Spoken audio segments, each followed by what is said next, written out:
পুকুরে কত সুন্দর মাছ এসেছে দেখেন, বর্ষার পানির ভিতরে। ওরে ভাই, অগণিত মাছ কাকে বলে, এই যে দেখেন।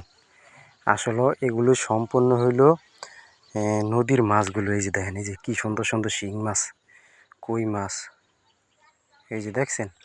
ওই যে দেখেন ভাই, আসলে বিভিন্ন ধরনের মাছ এসেছে পুকুরে, মানে নদীর পানিতে, জোয়ার ভাটার পানি। আর দেখেন, মানুষ পানির ভিতরে ঘর বাড়ি উঠিয়ে থাকছে। আসলে কত জীবনযাপন করতে আছে কষ্ট করে, দেখছেন দর্শক ভাইরা, আপনারা তো বুঝতে পারবেন না। এত সুন্দর মাছ ভাই, বলার বাইরে, দেখলে খালি মনই চায়। এই যে একটা মাছ, এই যে দেখেন টাকি মাছ, মাছ ছাড়ছে এটাতে। ও, অনেক মাছ আছে দেখেন।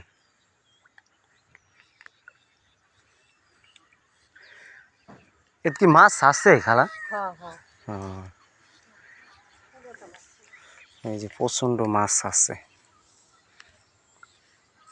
দেখছেন কি সুন্দর সুন্দর মাছ। মাছের কোনো শেষ নেই ভাই, অগণিত মাছ। গ্রামের লোকেরা মাছ চাষ করে খায়। এরপর আবার দেখেন, এই যে এখানে বাড়ি পাহারাদার, মানে এই পুকুরটা পাহারাদার দেয় মাছগুলোর কারণে। কেননা কেউ যদি মাছ জাল মেরে ধরে নিয়ে যায়, বুঝছেন দর্শক ভাইরা, কি বিশাল একটা পুকুর। এই পুকুরকে আবার পাহারা দেয়, কেউ যেন মাছ যেন না নিয়ে যায় ধরে। কত মাছ, আরে ভাই, অগণিত মাছ। এই যে দেখেন, সব নদীর থেকে মাছগুলো আসছে, জোয়ার ভাটার পানি, নতুন পানি তো, নতুন পানির সাথে এই মাছগুলো এসেছে, বুঝছেন দর্শক ভাইরা। আর গ্রামের ভিডিওগুলো অনেক সুন্দরই লাগে, বুঝছেন দর্শক ভাইরা। এই যে আমি দেখাই আপনাদেরকে, হাইট একটু দেখাই। আসলে গ্রামের মানুষগুলো ভালো কাজ করে, তারা ভালো তরি তরকারি জিনিস খায়।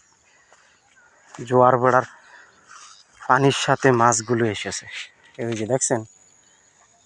এটা হলো ঢাকা কেরানীগঞ্জ ভাগনা।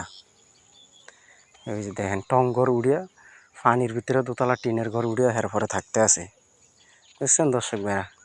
তো ভিডিওটা এই দেখেন দর্শক ভাইরা, কি পরিমাণ মাছ কাকে বলে। এখানে প্রচুর মাছ, প্রচুর মাছ, মাছের আনাগোনা, এখানে প্রচণ্ড মাছের আনাগোনা, বুঝছেন দর্শক ভাইরা।